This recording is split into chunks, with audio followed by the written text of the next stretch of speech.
तो हेलो, एक बार फिर स्वागत है आपका यूनिक आईएएस अकेडमी बाई गुलफाम राजी में। करंट अफेयर्स की क्लास चल रही है और करंट अफेयर्स के लिए चौथी क्लास है। आप कोई भी एग्ज़ाम दे रहे हो वनडे से लेकर यूपीएससी तक, वो उसमें सभी के लिए ये आपके लिए उपयोगी है। जैसे इस क्लास में हम आप लोगों से बात करेंगे, भारत अब जो है आबादी में दुनिया का सबसे बड़ा देश बन चुका है। बेन्यू एस्ट्रॉइड किया था और हमारे प्रधानमंत्री ने फ्रांस और यूएई की यात्राएं की। एससीओ में नया मेंबर कौन बन गया है, और इसी से जुड़ी जैसे पीएम की यूएसए की स्टेट विजिट हुई है उसके बारे में बात करेंगे और भी बहुत कुछ करेंगे। इस पूरी वीडियो में जुड़े रहिए हमारे साथ अंत तक। और अगर अभी तक आपने हमारा चैनल सब्सक्राइब नहीं किया है तो प्लीज़ इसको सब्सक्राइब ज़रूर कीजिए। तो चलिए शुरू करते हैं। भारत की आबादी, मैंने टाइटल डाला है इसमें। एक्चुअली यूनाइटेड नेशंस की एक संस्था है, वो हर साल आबादी को लेकर के अपनी रिपोर्ट जारी करती है। ध्यान से सुनना, यूनाइटेड नेशंस या यूएनओ की एक संस्था है जो हर साल आबादी को लेकर के अपनी रिपोर्ट जारी करती है। उस रिपोर्ट का नाम है the state of world population. 2023 की है तो इसका पूरा नाम हो गया the state of world population 2023। ठीक है, अब ये जो कह रही है, मैं आपको एक फ्लो में बताता हूँ, उसके बाद कुछ जो डाटा होंगे उस पर मैं अलग से आपको वो ध्यान दिला दूंगा। भारत जो है जुलाई 2023 में दुनिया की सबसे बड़ी आबादी बन चुका है। अब दुनिया की सबसे ज़्यादा आबादी भारत में, दूसरे नंबर पर चीन, तीसरे नंबर पर यूएसए और चौथे नंबर पर इंडोनेशिया और पाँचवें नंबर पर पाकिस्तान। अच्छा, इसको चेक कर लेते हैं। चौथे नंबर, तीसरे नंबर पर यूएसए ही है, तीसरे नंबर पर क्यों पांडे जी? हाँ, भारत चीन कहाँ पे लिखा है मैंने? सबसे ऊपर लिखा है भारत चीन। हाँ ठीक है, भारत चीन यूएसए, चौथे नंबर पर इंडोनेशिया और पाँचवें नंबर पर पाकिस्तान। आप देखेंगे कि भारत की जो आबादी है अब चीन से ज़्यादा हो चुकी है। जुलाई 2023 में हम चीन से 29 लाख ज़्यादा हो चुके हैं। जुलाई 2023 में हमारी आबादी चीन से 29 लाख ज़्यादा हो गई है। ये शायद मैंने लिखा नहीं है, लिखा है मैंने। तो भारत की आबादी इस समय 142.86 1 अरब 42 करोड़ 86 लाख है। जुलाई 2023 के जो आंकड़े हैं उसके अनुसार भारत की जो आबादी है जुलाई 2023 में 1 अरब 42 करोड़ और 86 लाख। ठीक है, दूसरे नंबर पर चीन है 1 अरब 42 करोड़ और कुछ लाख। तो आपको 142.86 ये याद रखना, ध्यान रखना, ठीक है ना। 142.86 ये याद रखना, ये आपसे पूछेगा जुलाई 2023 में the state of world population UNO की रिपोर्ट के अकॉर्डिंग। ठीक है, पहले नंबर पर अब इंडिया आ गया, दूसरे पर चीन है। पहले भी तीसरे नंबर पर यूएसए था, चौथे नंबर पर इंडोनेशिया और पाकिस्तान जो है अब पाँचवें नंबर पर आ गया है। ठीक है, अच्छा लगे हाथ बता दूं, दुनिया में मुस्लिम आबादी का सबसे बड़ा देश कौन सा है? नाइजीरिया। नाइजीरिया में आबादी बहुत तेज़ी से बढ़ रही है, वो बहुत जल्दी ये इंडोनेशिया और यूएसए को भी पीछे छोड़ देगा। दुनिया में मुस्लिम आबादी वाला सबसे बड़ा जो देश है वो नाइजीरिया है, अफ्रीका में है, और ये अफ्रीका का भी आबादी के मामले में सबसे बड़ा देश है। ठीक है ना, नाइजीरिया। अच्छा ओके, अब देखो हमारे देश जो है यहाँ पर इस खास बात ये है, सवाल आता है कि जापान जो है बूढ़ा हो रहा है। जापान बूढ़ा हो रहा है, इसका कहने का मतलब यह है कि अगर हम 65 साल या उससे ज़्यादा की उम्र की बात करें तो जापान दुनिया का ऐसा देश है जिसमें 65 साल से ज़्यादा उम्र वालों की आबादी का प्रतिशत सबसे ज़्यादा है। अर्थात जापान सबसे बुज़ुर्ग देश है और जापान में जो है बुज़ुर्ग लोगों की मृत्यु दर भी बहुत ज़्यादा है। मतलब 80, ऐसा नहीं है कि वो 50 या 60 साल की उम्र में स्वर्ग सिधार रहे हैं। 80, 90, 95, 100 साल तक के लोग वहाँ जी रहे हैं। जापान सबसे बुजुर्ग देश है और भारत जो है इस समय सबसे ज़्यादा युवा देश है। एक तो युवा आबादी का प्रतिशत भी हमारे यहाँ सबसे ज़्यादा है और कुल युवा आबादी भी हमारे यहाँ सबसे ज़्यादा है, एक चीज़। दूसरा, भारत जो है कामकाजी आबादी के मामले में भी सबसे बड़ा देश है। 15 से 64 साल की जो आबादी होती है उसे हम कामकाजी आबादी कहते हैं। 65 साल या उससे ऊपर की जो आबादी होती है उसे हम कहते हैं आश्रित आबादी। ठीक है ना। अब इसके आंकड़े मैंने लिख रखे हैं कि इसका परसेंटेज हमारे यहाँ कुल कितना है। देखो, जैसे 0 से 14 साल की जो आबादी, ये भी आश्रित आबादी है, लेकिन इसे अच्छी नज़र से देखा जाता है क्योंकि भविष्य में यही कामकाजी आबादी में बदलेगी। तो 0 से 14 साल की जो आबादी हमारे यहाँ 25% है। इसको आप ध्यान रखना, पूछेगा आपसे। और जो कामकाजी आबादी है 15 से 64 साल की जो कामकाजी आबादी है वो हमारे देश में इस समय 68%। अच्छा, अब यहीं पर एक शब्द आता है, हालांकि मैंने आगे लिखा है पॉपुलेशन डिविडेंड। डिविडेंड का मतलब लाभांश, कुछ लाभ हो तो उसमें आपका क्या हिस्सा है। देखिए, पहले क्या होता था, बढ़ती आबादी को ठीक नहीं माना जाता था।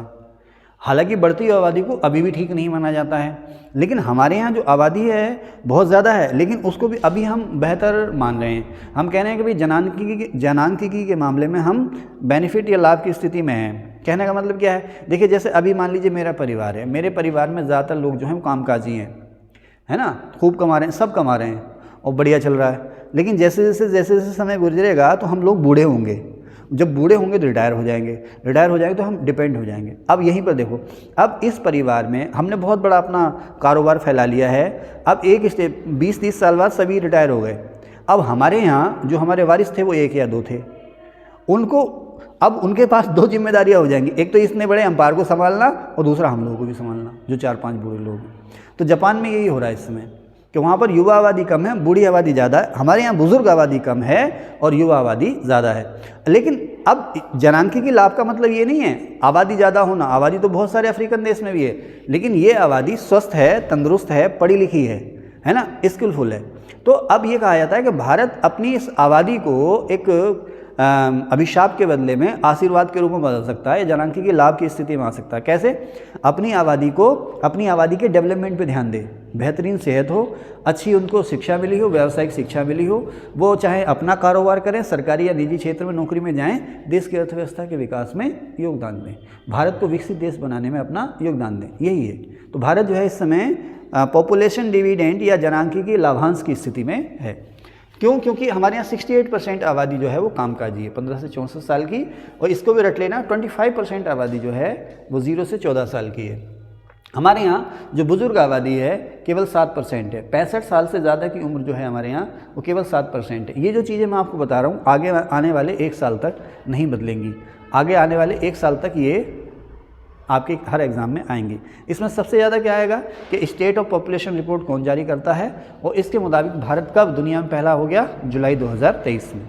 ठीक है, अब भारत की जो आबादी है पिछले 75 साल में 2 गुनी हो गई है। अच्छा, मज़े की बात, हमारी आबादी 75 साल में 2 गुनी हुई है और दुनिया की आबादी 76 साल में 2 गुनी हुई है। पूरी दुनिया की आबादी की अगर बात करें तो पिछले 76 ईयर में 2 गुनी हो गई है, और इंडिया की आबादी पिछले 75 ईयर्स में 2 गुनी हुई है। पाकिस्तान की आबादी मात्र 35 ईयर्स में 2 गुनी हुई है। पाकिस्तान की आबादी मात्र 35 साल में 2 गुनी हुई है। ठीक है, अच्छा, अब यह मैंने लिखा जीवन उम्र, एक शब्द आता है जीवन प्रत्याशा, तो उसको मैंने कठिन ना किया है, इजी बना दिया है, जीवन प्रत्याशा। यानी कि जब आप पैदा होते हैं, लाइफ एक्सपेक्टेंसी कहते हैं इसको, जब आप पैदा हुए तो आपका स्वस्थ और तंदुरुस्त जीवन जीने की कितनी संभावना है, कितने समय तक आप जीवित रह सकते हैं। जैसे मान लीजिए किसी देश में लाइफ एक्सपेक्टेंसी या जीवन प्रत्याशा 60 साल है, इसका मतलब वहाँ के एक नागरिक की औसत उम्र जो है वो 60 साल है। आज़ादी के समय हमारे यहाँ जो लाइफ एक्सपेक्टेंसी थी बहुत कम थी, पता है कितनी थी? 35 साल, 35 से 36 साल हमारे यहाँ, यानी कि एक औसत भारतीय की जो उम्र होती थी वो 35 या 36 साल होती थी।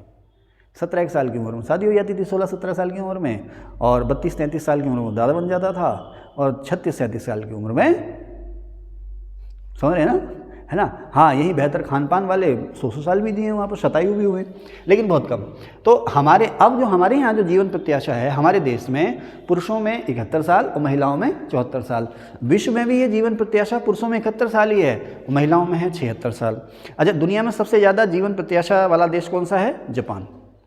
दुनिया में सबसे लंबी आयु वाला देश जापान, महिलाओं की सबसे लंबी आयु वाला देश जापान। ठीक है, ध्यान रखना, ये सवाल अक्सर आ जाता है। हाँ, जापान में वृद्ध आबादी, अच्छा, कुल वृद्धों की संख्या जापान में सबसे ज़्यादा नहीं है, वृद्ध आबादी का प्रतिशत जो है वो जापान में सबसे ज़्यादा। अब देखो चीन ने अपनी आबादी को कैसे थामा? 1 चाइल्ड पॉलिसी से। 1 चाइल्ड पॉलिसी क्या है कि वहाँ पर एक परिवार में एक ही बच्चा हो सकता है, दूसरा बच्चा अगर आप पैदा करेंगे तो उसके लिए कुछ पनिशमेंट जैसा उन्होंने रखा था। हालांकि अब उन्होंने 1 चाइल्ड पॉलिसी की जगह 2 चाइल्ड पॉलिसी अपना ली, यानी कि अब 2 बच्चे हो सकते हैं। क्यों ऐसा क्यों किया? चीन में 1 बच्चे की नीति थी, यानी कि हम लोग जब अपने बचपन में थे ना तो लोग बड़ी चीन की तारीफ़ें किया करते थे, कह रहे भाई देखो चीन ने अपनी आबादी को रोक लिया। तो उन्होंने अपनी आबादी को जबरदस्ती रोका कि अगर आपका 1 से ज़्यादा बच्चा होगा तो आपको तरह तरह के रेस्ट्रिक्शन से गुजरना पड़ेगा। लेकिन भारत जैसे देश के लिए ये चीज़ जो थी अभी ठीक नहीं थी, क्योंकि भारत उभर रहा था, हमें लोगों की ज़रूरत थी। चीन जो था हमसे कहीं आगे था आबादी के मामले में, उसकी आबादी उस पर बोझ बन रही थी, लेकिन अभी हमें कामकाजी आबादी की ज़रूरत थी, पहली बात। दूसरी बात, हम लोकतांत्रिक देश हैं, है ना। अब जीवन जीने का अधिकार है, कौन किसके बच्चे कितने होंगे ये खुद तय करेगा। तो हमने क्या किया, देखो आर्थिक विकास में आबादी में सीधा उल्टा संबंध है, सीधा नहीं उल्टा संबंध है। जो जो आर्थिक विकास बढ़ता है, आप कहीं भी देख लीजिए, हमारी जो दूसरी या तीसरी पीढ़ियाँ थीं उसमें 14-15 बच्चे, 8-9 बच्चे होना आम बात थी। अब जो आप पीढ़ियाँ देख रहे हैं 2, 3 या 4 बच्चे होते हैं, है ना। और अब तो धीरे धीरे हम टेंड हो रहे हैं 1 चाइल्ड की ओर। हमारे जो दंपति हैं वो एक से दूसरा बच्चा चाह ही नहीं रहे, कह रहे हैं यहाँ महंगाई बहुत बढ़ गई है, बिजी बहुत है। तो जैसे जैसे इकोनॉमिक ग्रोथ होती है ना, वैसे वैसे आबादी बढ़ने की दर रुकती जाती है। अभी मैं इसकी बात भी करूँगा, लेकिन जब यहाँ पर बात आ गई है, लगे हाथ बताता चलूँ मैं कि भारत की जो आबादी है 2011 से ये सवाल भी आता है कि भारत की आबादी 2011 की जनगणना से बढ़ तो रही है लेकिन घटती हुई दर से, भारत की आबादी घटती हुई दर से बढ़ रही है। चीन की आबादी अब घटने लगी है, चीन की आबादी घट रही है, भारत की आबादी बढ़ रही है लेकिन घटती हुई दर से। घटती हुई दर का मतलब समझ लो, पिछले साल मैंने 1 लाख रुपए कमाए, ठीक है ना, पिछले साल मैंने 1 लाख रुपए कमाए, ठीक है। उसके बाद मैंने उससे पिछले साल मैंने कमाए थे कितने, मान लीजिए 50,000 रुपये। एक साल मैंने 50,000 कमाए, फिर 1 लाख कमाए, है ना। अब इस साल मैंने कमाए 75 लाख। तो मेरी इनकम बढ़ तो रही है, लेकिन पिछले साल मैंने 1 लाख कमाए थे, इस साल मैंने कमाए 75,000, अगले साल मैंने कमाए 65,000, फिर 55, फिर 30, फिर 35, समझ रहे हैं ना। तो मेरी इनकम बढ़ तो रही है लेकिन घटती हुई दर से बढ़ रही है। उसी तरह से हमारी आबादी बढ़ तो रही है सन 2011 के बाद, लेकिन घटती हुई दर से बढ़ रही है। ओके, ये असर है आर्थिक विकास का। जो जो आर्थिक विकास, ध्यान रखना, आर्थिक विकास, नगरीकरण और उसके बाद आबादी, इन दोनों में उल्टा संबंध है। जो जो शहरीकरण बढ़ रहा है हमारे यहाँ, त्यों त्यों आबादी घटने की दर, बढ़ने की दर घट रही है। और जो जो हमारे यहाँ आर्थिक विकास बढ़ रहा है, समझ रहे हो गोरी, आर्थिक विकास का मतलब जो जो दुनिया में हमारे देश में पैसा आ रहा है लोगों के पास, वैसे वैसे आबादी घटती जा रही है। अच्छा, जब इसी की बात यहाँ पर फिर और कर लेते हैं। यहाँ पर एक शब्द आता है प्रजनन दर, आगे मैंने कहीं लिखा है, इसी वीडियो में आगे बता दूंगा आपको, लेकिन जब मेरे मुँह में बातें आ रही हैं, जहन में बातें आ रही हैं, तो मैं बताता चलूँ आपको। यहीं पर एक बात आती है प्रजनन दर, फर्टिलिटी। प्रजनन दर या फर्टिलिटी का, प्रजनन का मतलब है माता पिता द्वारा संतान उत्पन्न करना, इंग्लिश में इसको कहते हैं फर्टिलिटी। अब प्रजनन दर का मतलब क्या है? प्रजनन दर का मतलब ये है कि जो औसत दंपति होता है, पति पत्नी जो होते हैं, उनके पूरे जीवन में बच्चे कितने होते हैं, इसे हम कहते हैं प्रजनन दर। मान लीजिए प्रजनन दर 9 है, बहुत ऊंची मानी जाएगी। प्रजनन दर 9 है, तो इसका मतलब जो उनका पूरा जीवन था, उनके 9 बच्चे पैदा हुए। 10 है तो 10 बच्चे पैदा हुए, 8 है तो 8 बच्चे पैदा हुए, 6 है तो 6 बच्चे पैदा हुए। अब देखो पुराने ज़मानों में लिखा रहता था, नारे लिखे रहते थे, अब भी लिखे रहते हैं हम दो हमारे दो, है ना। अब तो ये लिखा रहता है, ऊपर लिखा हम दो हमारे दो, और नीचे लिखा रहता है बंटी सन्नी डब्बू गुड्डी ते हन्नी दी गड्डी। चुटकुला है, हंसे नहीं। ऊपर लिखा हम दो हमारे दो, नीचे लिखा है बंटी सन्नी गुड्डू सीता ते अमित ती गड्डी, यानी ऊपर लिखा हम दो हमारे दो और नीचे बच्चे लिखे हुए हैं 4-5 के नाम है। हंसी नहीं आई, चलो घर में जाके हंसना, अगर हंसी आ जाए तो, है ना। तो कहाँ थे यार, मैं फंस गया, कहाँ थे? प्रजनन दर पे थे, है ना। तो अब देखो, अगर मान लीजिए हम 3 भाई बहन हैं, सपोज हम 3 भाई बहन हैं, तो आबादी बढ़ेगी घटेगी? 2 माता पिता थे, हमारे भाई बहन कितने? 3। हम कितने? 3 भाई बहन। हम कितने भाई बहन? 3। तो आबादी तो बढ़ेगी ना, आबादी तो बढ़ेगी। ओके, अभी अब मान लो कल को मैं शादी करता हूँ, इधर सुनिए, कल को मैं शादी करता हूँ, हमारे बच्चे 4, आबादी तो बढ़ेगी ना। अच्छा, कल को मैं शादी करता हूँ, हमारे बच्चे 2, है ना, तो आबादी ना बढ़ेगी ना घटेगी। लेकिन ध्यान रखना कि दुर्घटनाएं बहुत हो रही हैं, बीमारियां बहुत हो रही हैं, तो ज़रूरी नहीं है कि ये 2 के 2 जिंदा ही रहेंगे। इन 2 की शादियाँ होंगी, 2 के 2 ये जिंदा रहेंगे। कुछ लोग शादियाँ नहीं करते हैं, है ना, कुछ लोग ऐसा होता है शादियाँ करते हैं लेकिन बच्चे उत्पन्न नहीं होते हैं किसी वजह से, है ना। तो क्या है कि यहीं पर एक शब्द आता है कि अगर प्रजनन दर रहे 2.1, कितनी? 2.1। अगर प्रजनन दर 2.1 रहे, यानी कि एक दंपति के पूरे जीवन में 2.1 बच्चे हों, ये औसत निकल के आता है ना, 2.5 से 2.1 थोड़ी होगा। तो जो आबादी जो है वो स्थिर रहेगी, स्टेबल रहेगी, यानी कि ना बढ़ेगी ना घटेगी। इसी को कहते हैं प्रजनन दर। अगर प्रजनन दर 2.1 हो तो आबादी ना बढ़ेगी और ना घटेगी, ठीक है ना। अच्छा, भारत की प्रजनन दर इस समय कितनी है? इसी रिपोर्ट के मुताबिक और नेशनल फैमिली हेल्थ सर्वे भी आया, उसके मुताबिक भारत में जो प्रजनन दर है वो 2 है, यानी कि 2.1 से भी कम आ गई है। यानी कि अब आबादी हमारी बढ़ तो रही है लेकिन घटती हुई दर से बढ़ रही है। धीरे धीरे हम स्थिर आबादी की ओर बढ़ रहे हैं। आने वाले 3 दशक पे, इसी रिपोर्ट में है, ध्यान से सुनना आप लोग मेरी बात, आने वाले 3 दशक का मतलब 30 वर्ष, यानी कि अभी क्या है 2023, 2050 तक हमारी आबादी पीक पर पहुंचेगी। कहते हैं ना चढ़ता सूरज एक बार तो चढ़ेगा, सूरज एक बार चढ़ता है ना और फिर नीचे को ढलता है। तो 2050 तक हमारी आबादी पीक पे जाएगी, वो पहुंचेगी 165 करोड़, नहीं 165, हाँ 165 करोड़ हो गया ना, 1 अरब 65 करोड़ पे पहुंचेगी। सारा रटा हुआ हमने किया, पता क्या, अखबार पढ़ लेते हैं, उसके बाद मैगजीन आती है हमारे हाथ में, उस पर निशान लगाते हैं, फिर एक बार उसको लिखते हैं, फिर आप यहाँ पर लिख देते हो, लिखने के बाद हम इसको बोल के चले जाते हैं, हमें याद हो जाता। ऐसी करंट की तैयारी हो जाती है। तो यानी कि 3 या 4 स्टेप हैं, आप कुछ मत करो, आप हमें सुनो, साथ ही साथ उसके नोट्स बनाओ, एक बार उसको और पढ़ लो, छुट्टी याद हो जाएगा। ठीक है, अब इन नोट को रिफाइन कैसे करेंगे वो भी मैं आपको बताऊंगा। तो कहाँ थे बेटा, प्रजनन दर पे हैं, हाँ। तो हमारी जो आबादी है वो 2050 में पीक पे हो जाएगी 165 करोड़ के आसपास, उसके बाद फिर घटने लगेगी। जैसे चीन की आबादी घट रही है ना, उसके बाद फिर ये घटने लगेगी। कब तक घटेगी अभी इसका कोई अनुमान नहीं लगाया गया। तो भारत की जो आबादी है, अब जो स्थिर आबादी का जो आंकड़ा है प्रजनन दर 2.1 होनी चाहिए, उससे कम आ गई है, तो 2 के आसपास हो गई, लेकिन अभी भी बढ़ रही है, लेकिन घटती हुई दर से बढ़ रही है। अच्छा, विश्व का औसत क्या है प्रजनन दर का, विश्व में औसत क्या है, पांडे जी लिखा है इसमें, देखा, हाँ 2.3। विश्व में जो प्रजनन दर का इस समय औसत है वो 2.3 है ना। अगर जिस दिन विश्व में, उठा लो आप आराम से, जिस दिन विश्व में प्रजनन दर, विश्व की प्रजनन दर औसत 2.1 या उससे कम आ जाएगी, तो दुनिया की आबादी भी धीरे धीरे घटने लगेगी। क्योंकि हम लोग छोटा परिवार सुखी परिवार की ओर टेंड हो रहे हैं ना। हम लोग हो रहे हैं या महंगाई कह रही है, क्यों भाई, हम लोग हो रहे हैं, महंगाई कह रही है, महंगाई कह रही है, महंगाई फिर प्लस बिजी लाइफ। आप देखो सुबह 7 बजे से लगाऊंगा ना, मैं 7 बजे से लगाऊंगा, 8 बजे जाऊंगा घर, है ना, तो मैं क्या अपने बच्चों को समय दे पाऊंगा, है ना। ठीक है, ओके, चले भाई आगे चले। मेरे बच्चे हैं ना, मेरे भाई बहन, मेरे कुत्ते बिल्ली सब मेरे बच्चे हैं, चले भाई आगे चलें। मेरी तो मम्मी भी मेरी बच्ची है, बुजुर्ग हो गई हैं, वो बच्चों की तरह करती हैं।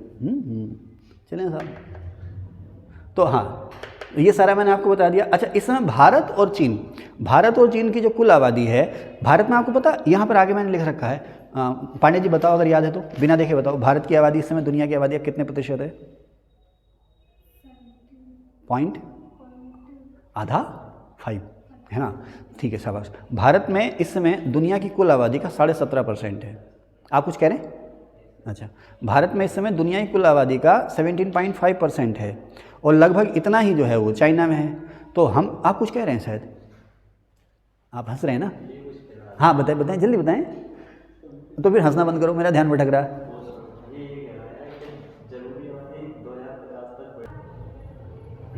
तो बच्चा ये पूछ रहा है कि, बच्चा पीछे हंस रहा है और कुछ पूछना चाह रहा है, वो ये कह रहा है कि सर ये क्या ज़रूरी है कि आबादी 2050 तक ही बढ़ेगी, उसके बाद सर्दियाँ घटेगी? हाँ, क्योंकि ये ना, ये जो स्टैटिस्टिकल डाटा है ना, ये बहुत सारे पहलुओं को ध्यान में रख करके बनाए जा रहे हैं। वो देख रहा है कि एक ट्रेंड था आबादी का पहले, अभी अगर आप नहीं छेड़ते तो मैं आपको बताता भी कि 1921 तक जो आबादी थी लगभग स्टेबल रही, 1921 तक आबादी स्टेबल रही। स्टेबल का मतलब है कि जितनी जन्म दर थी उतनी ही मृत्यु दर थी। 1921 का जो वर्ष है उसे हम जनसंख्या के इतिहास में, खास करके भारतीय जनसंख्या के इतिहास में कहते हैं महान विभाजक वर्ष। ये आगे लिखा भी है इसमें। उसको महान विभाजक वर्ष क्यों कहते हैं? क्योंकि 1921 के बाद हमारी आबादी जो है बढ़ने लगी, और 1951 से 1981 के बीच में आबादी इतनी तेज़ गति से बढ़ी कि उसे जनसंख्या विस्फोट कहा जाता है। 1981 के बाद भी तेज़ गति से बढ़ी, 1981 के बाद भी तेज़ गति से बढ़ी, लेकिन 1991 के बाद उसकी बढ़ने की ग्रोथ जो थी वो कम होने लगी। 2011 के बाद आबादी बढ़ तो रही लेकिन घटती दर से बढ़ रही है। तो उसने उसी डाटा के हिसाब से लगाया है कि ये जो सिस्टम चला रहा ना 1871 से अब तक, कि ग्राफ पहले उठा, अब वो धीरे धीरे ऊपर उठ रहा है, फिर एक स्टेज ऐसी आएगी वो नीचे आएगा। वजह क्या है? उसने कहा कि 1951 के बाद हमारे यहाँ जो अनाज की पैदावार खूब होने लगी है ना, तो हमारी फर्टिलिटी रेट बढ़ गई, प्रजनन शक्ति हमारी बढ़ गई, ठीक है, इसलिए आबादी तेज़ी से बढ़ी, रोज़गार पैदा हुए, डिमांड बढ़ी, है ना, तो ज़्यादा बच्चों की ज़रूरत हुई, मेडिकल जो फैसिलिटीज़ हैं वो बढ़ गई। ऐसा नहीं है कि बच्चे पैदा नहीं होते, बच्चे खूब पैदा होते थे लेकिन मर जाते थे। हम 5 भाई थे, 6 भाई थे हम, 6 भाई थे हम, 6 में से 2 बचे, 6 भाई थे, 6 में से 2 बचे, कोई 6 महीने बाद, कोई 1 साल बाद, कोई 1.5 साल बाद। मम्मी बताती है सिर्फ सिंपल मलेरिया वगैरह से उनकी डेथ हो गई, किसी को निमोनिया हो गया, डेथ हो गई, कोई ऐसी रात को सो गया था सही, सुबह उठा तो मरा पड़ा। कोई पता ही नहीं था क्या मर्ज है, कोई डॉक्टर नहीं कुछ। अब मेडिकल फैसिलिटीज़ आ गई हैं। कैंसर, पुराने ज़माने की फिल्म में देखो ना, कैंसर हो गया, अगले सीन में डेथ हो गई एक सीन में कैंसर हो रहा, अगले सीन में डेथ हो गई। कैंसर, टीबी, जानलेवा बीमारियां होती थी, हैजा, अकाल। अकाल अब होता क्या, आप किसी को पता नहीं अकाल क्या होता है। अब क्या है, कैंसर वाला भी आराम से 10-12 साल काट देता है। इतनी फैसिलिटी आ गई, कैंसर वाला भी आराम से 10-12 साल काट देता है। और अगर एहतियात बरतो तो कैंसर वाला भी ज़िंदगी पूरी स्वस्थ जी सकता है। ठीक होते हैं अगर एहतियात बरतो, ठीक है ना। तो वो चल रहा है ना कि और फैसिलिटीज़ बढ़ रही हैं, अनाज की पैदावार और बढ़ रही है, लोग 1 चाइल्ड की तरफ को जा रहे हैं। उसके बाद एक स्थिति बेटा समाज में ऐसी आ रही है ना, उसके बाद आ रही है लिव इन, है ना। इस पर ज़्यादा बात नहीं करेंगे। तो लिव इन में क्या है कि साथ साथ रहेंगे लेकिन जिम्मेदारी किसी की कोई नहीं। उसके बाद आप और देखो ना, एक आदमी है शादी नहीं कर रहा है, बच्चा गोद ले रहा है। एक स्टेज ऐसी आएगी कि आदमी पूरे जीवन खुद कमाएगा, खुद लुटाएगा, अपनी ज़िंदगी जिएगा, बच्चा गोद नहीं लेगा। फिर ओल्ड एज होम खुल जाएंगे, उसमें रहेगा, अपनी प्रॉपर्टी देगा ओल्ड एज होम को, वो पालेंगे उससे। इसलिए वो कह रहा है आबादी घटेगी। वो देख लेना घटेगी, 2050 तक तो रहोगे तुम, है ना। बस खुदा डंपर वंपर से बचाए रखे ठीक है, मैं भी रहूँगा इंशाल्लाह। हाँ चलें, हम भी देखें। अभी तो कम से कम 10 वर्ल्ड कप देखने क्रिकेट के, ये वाला तो चला गया तुम लोगों के चक्कर में, ठीक है। चलें भाई, कहाँ थे? दुनिया के हर स्टेडियम में बैठ के मैच देखना। अभी कहाँ थे? हाँ, तुमने मुझे भटका दिया, मैं बहुत सी बढ़िया सी चीज़ें बता रहा था, हंसना मत, ठीक है। कहाँ थे? चलिए, पता नहीं कहाँ थे। अच्छा, तो अब आप देखें, मैंने यहाँ लिख भी रखा है कि भारत की आबादी सन 1801 में थी 23 करोड़ 83 लाख, ठीक है ना। 23 करोड़ 83 लाख थी 1801 में आबादी। अकाल खूब पड़ते थे, तो जन्म दर तो ऊंची थी, मृत्यु दर भी बहुत ऊंची थी। 1851 में ये आबादी थी 36 करोड़, लेकिन उस हिसाब से बहुत थी। हम हमेशा से ही चीन के बाद आबादी में दूसरे सबसे बड़ा देश रहे हैं। 1851 में थी 36 करोड़। अब ये जो डाटा है ना, ये हमेशा आपके काम आएंगे, लेकिन इस समय ज़्यादा पूछेगा, क्योंकि हम दुनिया में सबसे ज़्यादा आबादी वाले देश हो चुके हैं, तो हल्ला है आबादी को लेकर के ना। तो 1891 से लेकर के 1921 के बीच में हमारी जो आबादी है लगभग स्टेबल रही, लगभग स्थिर रही। बहुत मंद गति से बढ़ी तो, लेकिन बहुत ही मंद गति से बढ़ी। वजह क्या थी कि इस समय बर्थ रेट तो ज़्यादा थी, लेकिन डेथ रेट भी लगभग उसके बराबर ही थी। युद्ध होते थे, अकाल होते थे, महामारियाँ होती थी, पेट भरने को अनाज नहीं होता था, तो जितने लोग पैदा होते थे उतने मर भी जाते थे, ठीक है। तो आबादी लगभग स्थिर रही। तो मैंने आपको बताया अभी 1921 के बाद से आबादी तेज़ी से बढ़ने लगी, इसीलिए इसको महान विभाजक वर्ष कहते हैं। जैसे मोदी जी ने अभी कहा था ना, 77वें स्वतंत्रता दिवस के मौके पर कहा था कि आज हम उस समय में चल रहे हैं जो कि ये पिछले 1000 साल और आने वाले 1000 साल के बीच में पड़ाव है। वो कह रहे थे आने वाले 1000 साल तक दुनिया इस समय को, भारत इस समय को याद रखेगा, है ना, समझे ना। तो 1921 का जो समय था वो स्थिर आबादी और तेज बढ़ती आबादी के बीच में पड़ाव था, इसलिए इसको कहते हैं महान विभाजक वर्ष। इसके बाद आबादी तेजी से बढ़ने लगी। तो अब 1951 से 1981 के बीच में आबादी इतनी तेज गति से बढ़ी, इसको कहा गया जनसंख्या विस्फोट, ठीक है ना। अब प्रतिस्थापन दर, हाँ, अब प्रतिस्थापन दर, अभी जो मैंने आपको बताया ना कि आबादी जो है लगभग स्टेबल रहे, ना बढ़े ना घटे, उसके लिए प्रजनन दर कितनी होनी चाहिए? 2.1। इसी को हम हिंदी में कहते हैं जनसंख्या प्रतिस्थापन दर। प्रतिस्थापन दर का मतलब क्या है कि आबादी ना घटेगी ना बढ़ेगी, आबादी बढ़ना रुक जाएगी। अगर इससे नीचे आ गई, जैसे अब हमारी आ गई ना प्रजनन दर 2 पे आ गई है, अब आबादी हमारी घट रही है, बढ़ रही है हालांकि, लेकिन वो मैंने क्या बताया, घटती हुई दर से बढ़ रही है। ये सवाल आ रहा है, ध्यान रखना। 1981, तो आपसे पूछेगा जनसंख्या विस्फोट कब था? 1951 से 1981 के बीच में।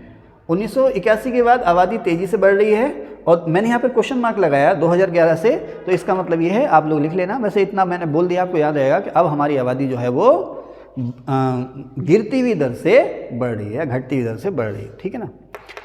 अब पॉपुलेशन डिवाइड, हाँ, पॉपुलेशन डिविडेंट है, ये डिविडेंट है ना, पॉपुलेशन डिविडेंट। तो इसके बारे में काफ़ी बात हो गई, ठीक है। आगे चलें। अब यहाँ ये सारी की सारी बातें हो गई। अब चाहे आप IAS का एग्ज़ाम दे लेना, कोई सा भी एग्ज़ाम, जब IAS का एग्ज़ाम देने जाओगे ना, तो थोड़ा सा, जैसे इसमें बहुत सी चीज़ें मैंने जानबूझ के नहीं लिखाई हैं, IAS के लिए करंट अफेयर्स की वीडियो में अलग बनाऊंगा, लेकिन वो मैं आपको दूंगा मार्च अप्रैल में। तो इसमें जैसे आने वाले समय में दुनिया की आधी आबादी मात्र 8 देशों में हो जाएगी, और उन 8 देशों में चीन शामिल नहीं होगा। दुनिया की आधी आबादी 8 देशों में होगी, उन 8 देशों में चीन शामिल नहीं होगा। आज जापान में अगर बूढ़ी आबादी है तो कितने प्रतिशत है, सबसे कम बूढ़ी आबादी का प्रतिशत कहाँ है, सबसे ज़्यादा कहाँ है, ये चीज़ें हैं, ये IAS के लिए छोड़ देते हैं। फिलहाल तुम्हारा जनवरी फरवरी में जो एग्ज़ाम है, हाँ, और यूपी PCS का जो एग्ज़ाम है उस पर हमारा विशेष फोकस रहेगा। Uttarakhand PCS, UP PCS, state किसी भी एग्ज़ाम को दीजिए, सभी के लिए उपयोगी है ये, ठीक है। तो UPSC के लिए अवश्य ही करंट अफेयर्स की वीडियो अपलोड करेंगे, लेकिन मार्च अप्रैल में। अब कलकत्ता मेट्रो, आपको पता है भारत में सबसे पहली मेट्रो कहाँ चली, कलकत्ता में, है ना। भारत में सबसे पहली मेट्रो ट्रेन कलकत्ता में चली, उसके बाद सीधे एक ज़माने के बाद दिल्ली में चली, दिल्ली में, ओके। कलकत्ता में मेट्रो चली थी 1984 में पहली बार। अच्छा, अब हुआ क्या है कि कलकत्ता से हावड़ा के बीच में जो मेट्रो ट्रेन है, एक नया कॉरिडोर बना है। कलकत्ता से हावड़ा के बीच में मेट्रो ट्रेन का एक नया कॉरिडोर बना है। अब देखो, जब IAS का एग्ज़ाम देने जाओगे ना, तो आपसे हो सकता है इसकी डिस्टेंस ही पूछ लिए, कितने मीटर लंबी ट्रेन है ये, है ना। लेकिन अभी उसका पंगा हमने नहीं लेना। कलकत्ता से हावड़ा के बीच में, हावड़ा कहाँ पर है गौरव, कलकत्ता में है, हावड़ा कहाँ पर है? कलकत्ता किसी स्टेट में है गौरव, नहीं पता? फुरकान, आप नहीं जानते कलकत्ता किस स्टेट में है? अरे राजस्थान में तो है जी, आप बताओ। पश्चिम बंगाल में भाई, पश्चिम के पश्चिम ही। हाँ, ये वीडियो मैं तुम्हारी फैमिली को भेजूंगा स्पेशल, यहाँ पे रील बना के, ये फुरकान का हाल है भाई, ये कलकत्ता को राजस्थान में बता रहा। हाँ, हम ये तो हो गए रिकॉर्ड हो गई है, चलिए खैर। तो हावड़ा कलकत्ता के पास ही है। तो कलकत्ता से, चलिए बी सीरियस, कलकत्ता से हावड़ा के बीच में एक नया मेट्रो कॉरिडोर डेवलप हो रहा है। अब ये जो रेलवे लाइन है ना, ये रेलवे लाइन है कलकत्ता किस नदी के किनारे फुरकान, गौरव, पांडे जी, शाबाश पांडे जी, समय लगता है ना। अब आप खुद देख लो, जब आप आए थे यहाँ पर और आप जो आए थे, है ना, समय लगता है, जो समय देगा वो सक्सेसफुल हो जाएगा, ठीक है।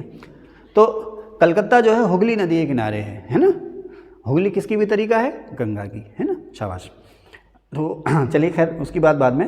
तो लंदन और पेरिस के बीच में, अब ध्यान सुनो, लंदन और पेरिस के बीच में समुद्र के नीचे, है ना, इंग्लिश चैनल है, उस इंग्लिश चैनल में समुद्र के नीचे एक सुरंग बनाई गई है, पानी है, उसके नीचे खुदाई की गई, सुरंग बनाई गई।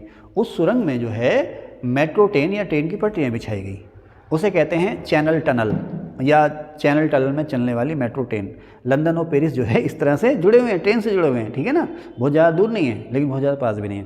तो उसी तरह से कलकत्ता हावड़ा को जोड़ा गया है मेट्रो ट्रेन से। इसका करीब 520 मीटर हिस्सा, हाँ है ना, इसका करीब 520 मीटर हिस्सा जो है वो हुगली नदी के नीचे से गुजरेगा। कैसे गुजरेगा, हुगली नदी के नीचे सुरंग बनाई गई है, उस सुरंग में मेट्रो ट्रेन की पटरी बिछाई गई है।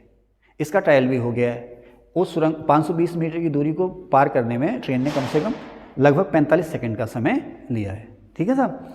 तो कलकत्ता हावड़ा मेट्रो यानी कि पश्चिम बंगाल में ये प्रयोग शुरू हुआ है, जहाँ पर भारत में पहली बार मेट्रो जो है पानी के नीचे से गुजरेगी। कौन सी नदी, हुगली।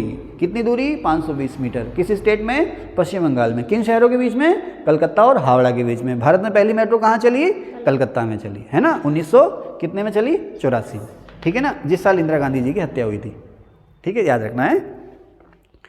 अच्छा, अब यहाँ पर है रैपिड एक्स। तो एक्चुअली रैपिड एक्स क्या है, ये एक हाई स्पीड ट्रेन गलियारा है। हाई स्पीड ना कह करके सेमी हाई स्पीड। देखो हाई स्पीड तो वो हुई bullet train, semi high speed जैसे कि आपकी वंदे भारत ट्रेन होगी ना, वंदे भारत ट्रेन, ये सेमी हाई स्पीड ट्रेनें हैं, यानी कि हाई स्पीड से थोड़ा सा कम। आपकी जो ये औसत रेलगाड़ियाँ हैं ना, इनकी पता एवरेज चाल कितनी होती है, 60-70 किलोमीटर पर आवर। और ये जो सेमी हाई स्पीड ट्रेन होती हैं 120-125 किलोमीटर पर आवर चलती हैं ये, ठीक है। अब जैसे ना दिल्ली और आसपास का जो एरिया है उसे NCR कहा जाता है, नेशनल कैपिटल रीजन। इसमें दिल्ली के आसपास के बहुत से शहर हैं, जैसे दिल्ली, गाज़ियाबाद, गुड़गांव, फरीदाबाद और भी बहुत सारे शहर हैं, ठीक है। तो अब यहाँ पर ट्रैफिक की समस्या है, तो ट्रैफिक की समस्या के लिए जो है कि बहुत सारे उपाय किए गए हैं, मेट्रो भी उसी में से एक है। अब क्या किया गया है कि दिल्ली के आसपास जो शहर हैं उनको दिल्ली से जोड़ा जाएगा सेमी हाई स्पीड ट्रेनों से। और ये ट्रेनें जो हैं जैसे मेट्रो ट्रेन चलती है ना, लगभग उसी तरह चलेगी। इनके लिए अलग ही सर्किट बनाया जाएगा, अलग ही पटरी होगी, उस पर ये चलेंगी दिल्ली और आसपास के शहरों में। उससे क्या होगा कि अगर कहीं 1 घंटा की दूरी है तो वो 10 या 15 मिनट में दूर पास हो जा रही है। इसको नाम दिया गया है रैपिड एक्स। ये सेमी हाई स्पीड ट्रेन का गलियारा है जो दिल्ली एनसीआर को आपस में जोड़ता है। इसका ट्रायल पहला हो चुका है दिल्ली से मेरठ के बीच में, ठीक है ना। चलें भाई, इसको दिल्ली गाजियाबाद मेरठ कॉरिडोर भी कहा जाता है। अच्छा देखो ये ना धीरे धीरे हो रहा है। कभी किसी ज़माने में पहली ट्रेन कहाँ चली, सन 1853 में बम्बई से थाने के बीच में, बम्बई से थाने के बीच में पहली ट्रेन चल गई। उस समय जब ट्रेन चली होगी ना तो दूर दराज के लोगों ने सोचा भी नहीं होगा कि यहाँ तक हमारे यहाँ ट्रेन आ जाएगी। आपके जीते जी आपके जीवन में ही देखना, हालांकि उस समय आप यूँ हो गए है ना, लेकिन आपके जीवन में ही दिल्ली और गदरपुर उदयपुर मेट्रो ट्रेन से जुड़े होंगे। भाई धीरे धीरे हो रहा है ना। अब दिल्ली से मेरठ ले आइए, दिल्ली से मेरठ ले आए। पहले दिल्ली के आसपास कुछ ही इलाकों में 20-30 किलोमीटर के दायरे में मेट्रो ट्रेन चली थी। अब पूरा दिल्ली कवर होता है, गाज़ियाबाद कवर होता है, नोएडा कवर होता है मेट्रो से। धीरे धीरे बाहर को आ रही है ना, धीरे धीरे धीरे धीरे। तो ये पुराने इंजन पुराने डिब्बे हैं जो ये इतिहास बन जाएंगे, मेट्रो में बैठेंगे। आप यकीन करें अभी 25-30 साल बाद समय ऐसा आएगा कि आप यूपीएससी कोचिंग करने के लिए डेली दिल्ली से अप डाउन करोगे। देख लेना ऐसा समय मेट्रो होगी, 1.5-2 घंटे में आप दिल्ली पहुंच गए, बैठ के आराम से पढ़ते हुए जा रहे हैं, पढ़ते हुए आ रहे हैं, वहाँ पढ़ के आएंगे। वही होगी। कनेक्टिविटी को सरकार इसलिए बढ़ावा दे रही है ना। लेकिन तब तक आते आते ना आपको दिल्ली जाने की ज़रूरत नहीं पड़ेगी, यहाँ पर हमारी बहुत सी शाखाएं हो जाएंगी, है ना, कोचिंग के लिए। ठीक है, ओके ठीक है। नहीं फिर हम ऐसे कहेंगे हम सुबह दिल्ली पढ़ाया करेंगे, शाम को आके फिर उधर से ही देहरादून पढ़ाया और देहरादून से इधर को आ गए। ठीक है, नहीं ऐसा कह सकते हो। ओके चलें, चलिए। तो वाइब्रेंट विलेज समझ में आ रहा बालक हैं, वाइब्रेंट विलेज। अब वाइब्रेंट विलेज खूब चल रहा है ना, मोदी जी का ड्रीम प्रोजेक्ट है ये। देखो भारत और चीन की सीमा पर कौन कौन से राज्य हैं? जम्मू कश्मीर नहीं, अब तो लद्दाख हो गया ना। जम्मू कश्मीर का बॉर्डर चीन से नहीं मिल रहा। लद्दाख, हिमाचल प्रदेश, उत्तराखंड, सिक्किम और अरुणाचल प्रदेश, ठीक है ना, इनका बॉर्डर चाइना से मिल रहा है। असम का बॉर्डर चाइना से नहीं मिलता, बीच में भूटान आ जाता है। इन्हें हम कहते हैं सीमांत प्रदेश। इनका जो बॉर्डर मिल रहा है वो चाइना से मिल रहा है। अब भारत सरकार की अभी देखो अमित शाह जी आए थे देहरादून में, उन्होंने ये कहा भी था कि भाई सीमा पर से जो गाँव उजड़ रहे हैं वो देश की सुरक्षा के लिए खतरा होंगे। सीमाओं पर जो गाँव हैं ना वो हमारे लिए प्रथम रक्षा पंक्ति का काम करते हैं। अगर सीमा पर कोई हलचल होती किसी भी तरह की तो सबसे पहले यही बताते हैं। जैसे कारगिल में घुसपैठ हुई तो एक गडरिये ने बताया, कारगिल में घुसपैठ हुई ना तो एक गडरिये ने बताया कि इस तरह से पाकिस्तानी फौज आके बैठ गई है, हमें पता ही नहीं था। एक गडरिये ने, वहाँ के जो गडरिया माने वहाँ जो भेड़ बकरियाँ चौरा, उसने बताया आगे। तो कहने का मतलब यह है कि जो सीमाओं पे जो गांव हैं वो अग्रिम सुरक्षा पंक्ति का काम करते हैं, वो आबाद रहने चाहिए। वहाँ पर जो भी हलचलें होती हैं इन्हीं को पता रहेगा। इसके अलावा फ़ौज है उसको रसद चाहिए और दूसरी मानवीय सहायता कौन, यही देंगे। गांव रहेंगे तो वहाँ की सड़कें आबाद रहेंगी, वहाँ के जो पानी के स्रोत हैं वो सब आबाद रहेंगे, यानी कि सीमा की सुरक्षा चौकस होगी। लेकिन साहब होता है कि सीमांत गांव जो हैं वो दुर्गम हैं, वहाँ पर सुविधाओं का नितांत अभाव है, इसलिए वहाँ से धीरे धीरे पलायन हो रहा है। अब वाइब्रेंट विलेज के माध्यम से कोशिश सरकार की ये है कि जो सीमाओं के आसपास गाँव हैं वहाँ पर इंफ्रास्ट्रक्चर को बढ़ावा दिया जाए, जो मूलभूत सुविधाएँ हैं उनका विकास किया जाए, उन गाँव का विकास किया जाए, जिससे कि वहाँ की आबादी जो है कहीं और जाए ना, यहाँ तक कि रिवर्स माइग्रेशन हो, यानी कि जो लोग वहाँ से चले गए ना वो भी वहाँ पर लौट कर आएँ। आप देखना ना एक दिन ऐसा होगा कि अभी हम शहरों की तरफ को भाग रहे हैं, एक दिन ऐसा आएगा कि हम शहरों से बाहर भागेंगे गाँव की तरफ को शांति की तलाश में, समझ रहे ना। ठीक है, तो ये है वाइब्रेंट विलेज। अब इसमें आपसे पूछेगा कि इसकी शुरुआत कब हुई? अमित शाह जी ने इसका उद्घाटन किया सबसे पहले 10 अप्रैल 2023 को, पिछले साल अप्रैल में 2023 को अमित शाह जी ने इसकी शुरुआत की। कहाँ से? अरुणाचल प्रदेश के गांव किवीथू से। अच्छा, ये जो अरुणाचल प्रदेश का गांव किवीथू है ना, ये भारत और चीन के बीच में नियंत्रण रेखा उसे कहते हैं LAC, line of actual control. तो ये LAC गांव जो है किवीथू गांव जो है अरुणाचल प्रदेश में भारत का सबसे पूर्वी गांव तो है ही है। इसके अलावा भारत चीन में नियंत्रण रेखा या LAC पर है। ठीक है, किवीथू, यहाँ से ये प्रोग्राम जो है शुरू हुआ है। कितने स्टेट में है? देखो 1, 2, 3 और 4 और 5, 4 स्टेट और 5वां यूटी लद्दाख। ठीक है ना, अरुणाचल प्रदेश, सिक्किम, उत्तराखंड, हिमाचल और लद्दाख में है। ठीक है, ये लगभग टोटल 9000 गाँव में शुरू किया जाएगा। अभी लगभग 400 गाँव से ही शुरू किया गया है और अभी इसमें सबसे ज़्यादा जो गाँव हैं वो अरुणाचल प्रदेश के, उत्तराखंड के भी हैं, जैसे माणा नीति वगैरह ना, तो अभी बात करेंगे उसकी भी बात आएगी। ठीक है साहब। अब IGI, Indira Gandhi international airport. Indira Gandhi, Uttarakhand का वाइब्रेंट विलेज में पहला गांव कौन सा है? माणा, ध्यान रखना। अब और भी बहुत से गांव हैं लेकिन सबसे पहला गांव जो रखा गया था माणा रखा गया था। ठीक है, तो इंदिरा गांधी, ठीक है ना, जैसे इनको क्या कहते थे? सीमांत गांव कहते थे ना, तो मोदी जी ने इनको नाम क्या दिया था इन गाँवों को? प्रथम गाँव। है ना, राष्ट्र के पहले गांव। पहले इनको कहते सीमांत गांव, अब उनको नाम दिया गया प्रथम गांव। Indira Gandhi international airport, IGI माने इंदिरा गांधी इंटरनेशनल एयरपोर्ट कहाँ पर है? ये नई दिल्ली में है। अगर इसका पता नहीं है तो शुरुआत में जैसे आप लोगों का शुरुआत है तो कोई जो है कि कोई आफत नहीं आ रही है अगर इतना पता नहीं है, लेकिन ये पता जरूर होना चाहिए, कलकत्ता पश्चिम बंगाल में, ठीक है। तो इंदिरा गांधी इंटरनेशनल एयरपोर्ट तो 10वां लिखा है मैंने, ये इस समय दुनिया में 10वां सबसे व्यस्त हवाई अड्डा हो गया। इंदिरा गांधी इंटरनेशनल एयरपोर्ट दुनिया में 10वां सबसे व्यस्त हवाई अड्डा हो गया, पहली बात। दूसरी बात, दुनिया में सबसे व्यस्त जो हवाई अड्डा इस समय वो है अटलांटा। अटलांटा कहाँ है? USA में। अटलांटा अमेरिका का शहर है, यहाँ पर जो हवाई अड्डा है वो दुनिया का सबसे बिजी एयरपोर्ट है। और भारत का जो इंदिरा गांधी इंटरनेशनल एयरपोर्ट है नई दिल्ली का, ये न केवल भारत का सबसे बिजी एयरपोर्ट है बल्कि दुनिया का 10वां सबसे ज़्यादा बिजी एयरपोर्ट है, और दक्षिण पूर्व एशिया का भी सबसे बिजी एयरपोर्ट है, और दुनिया के सबसे 10 व्यस्त हवाई अड्डों में स्थान पाने वाला न केवल भारत का बल्कि दक्षिण पूर्व एशिया का भी ये पहला एयरपोर्ट है, ठीक है। आगे चलें। अब PM श्री, इसका जो अनाउंसमेंट किया था 5 सितंबर 2022 को किया था मोदी जी ने अपने एक भाषण में। PM श्री की फुल फॉर्म क्या है? प्रधानमंत्री स्कूल फॉर राइजिंग इंडिया। प्रधानमंत्री स्कूल फॉर राइजिंग इंडिया, जिसको शॉर्ट में कहा जा रहा है PM श्री स्कूल। इसमें क्या है बेटा, देखो कि कोई नया स्कूल नहीं बनाना, इसमें ऐसा नहीं है कि कोई नया स्कूल बनाना, और ना ही इसमें ऐसा है कि स्कूलों को इंग्लिश मीडियम देना है या CBSE बोर्ड से कनेक्ट कर देना, ऐसा कुछ नहीं है।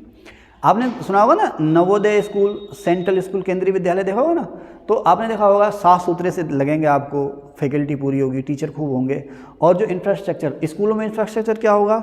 कमरे हों, शौचालय हों, पीने का पानी बढ़िया हो, है ना, भोजन पानी की व्यवस्था हो, और साथ ही साथ बैठने के लिए बेहतर जगह हों, कमरे उसमें ज़रूरी नहीं कि AC लगे हों, लेकिन हवादार कमरे हों, पंखे हों, बिजली हों, अच्छी कुर्सियाँ हों बैठने के लिए, है ना, लिखने के लिए चॉक डस्टर की जगह जो मॉडर्न टेक्नोलॉजी है वो आ गई हो।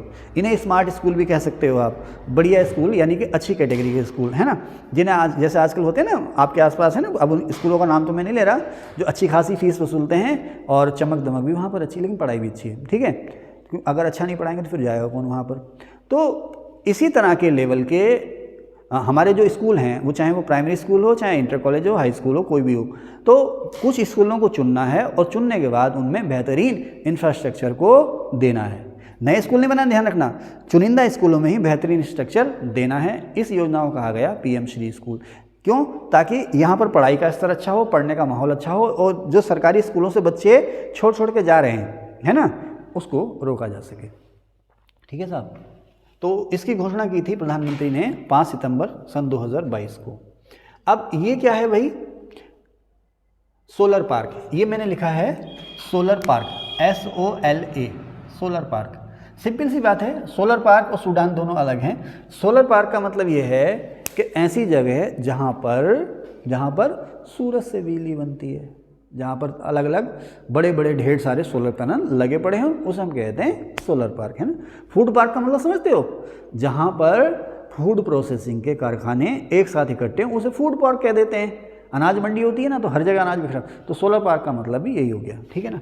अच्छा, सूडान की चर्चा मैंने इसलिए की है कि इस सूडान में इस समय गृह युद्ध हो रहा। सूडान दो हैं, एक सूडान और दूसरा साउथ सूडान। साउथ सूडान में इस समय शांति है, लेकिन सूडान में इस समय गृह युद्ध हो रहा है। पहले फौज के 2 जनरलों ने मिलकर के वहाँ के तानाशाह को हटाया, अब दोनों जनरल जो हैं वो आपस में ही लड़ रहे हैं सूडान में। अच्छा, अब सौर ऊर्जा बेस्ड पर्यटक नाव, भारत में पहली ऐसी टूरिस्ट याट या पर्यटक नाव चली है केरल में, जो अपनी सारी बिजली जो लेगी, किससे लेगी? सोलर एनर्जी से लेगी, केरल में, ठीक है। वेन्नू, BNNU, वेन्नू जो है एक एस्ट्रॉइड है। एस्ट्रॉइड समझते हैं? क्षुद्र ग्रह का दूसरा नाम क्या है? अवांतर ग्रह। आपको पता ही होगा, मंगल और बृहस्पति की कक्षाओं के बीच में सूरज के चारों ओर घूमने वाले छोटे बड़े चट्टानीय पिंड जो हैं, उन्हें एस्ट्रॉइड या अवांतर ग्रह कहते हैं, ठीक है ना। ये अक्सर जो हैं हमारे वायुमंडल के संपर्क में आते हैं, टूटते हैं और टूट के जलते हुए नीचे वो गिरते हैं। इसी को आप कहते हो टूटता हुआ तारा, और फिर वो मन्नत मांगते हैं। फिल्मों में है ना सीन, है ना, हाँ, तो वही वाले हैं ये, है ना। तो खैर, यही जब नीचे टूटने लगते हैं तो इन्हीं को हम कहते हैं क्या? टूटता हुआ तारा।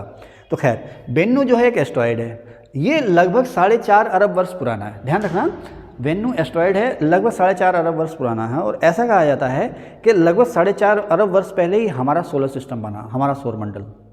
हमारा सौरमंडल मतलब सूरज और उसके चारों ओर घूमने वाले जितने भी ग्रह उपग्रह छोटे मोटे चट्टानी पिंड हैं, आज से 4.5 अरब साल पहले वो बने। बेन्नु भी उसी समय का है। तो अब देखो इंसान के दिमाग में खुराफात है। अच्छा, खुराफात को आप महत्वाकांक्षी भी कह सकते हो। खुराफात जो है नेगेटिव शब्द है, आप महत्वाकांक्षी हैं लेकिन गलत काम करने के लिए, तो वो खुराफात है। अब अगर आप सकारात्मक काम करते हो तो आप सृजनात्मक व्यक्ति हो, समाज के लिए उपयोगी हो। तो अब इंसान महत्वाकांक्षी है, इंसान ये जानना चाह रहा है कि जीवन आया कहाँ से, कैसे बना, पृथ्वी कैसे बनी। अभी तो जहाँ बेन्नु जो है 4.5 अरब साल पुराना है, इस पर जाओ, इसकी चट्टानों को धरती पर लेकर आओ और धरती पर लाकर देखो ये कैसे बनी है, किससे मिलती हैं, चांद से, पृथ्वी से। इसकी चट्टानें पृथ्वी से मिलती जुलती हैं या नहीं हैं, या इसकी चट्टानों में अब क्या हो रहा है, तो यही जिज्ञासा है। तो बेन्नु एस्ट्रॉयड है, नासा ने लगभग 7 साल पहले इस पर अपना एक यान भेजा था जो सफलतापूर्वक वहाँ लैंड भी कर गया है ना। गुरदास मान साहब का गाना है ना, कुछ ऐसे दीवाने हैं सूरज को पकड़ते हैं, कुछ लोग उम्र सारी अंधेरा ही ढोते हैं, आए मेरा ये हो गया, आए मेरा वो हो गया, आए मेरा वो हो गया, अरे आ गया बड़ा, है ना। हाँ, तो नासा साहब लगा पड़ा अपने में, कोई राजा बने कोई रंग बने उससे कोई लेना देना नहीं है, साइंटिस्ट अपने काम को कर रहे हैं, साइंटिस्ट को कोई छेड़ता भी नहीं, आप भी लगे रहो।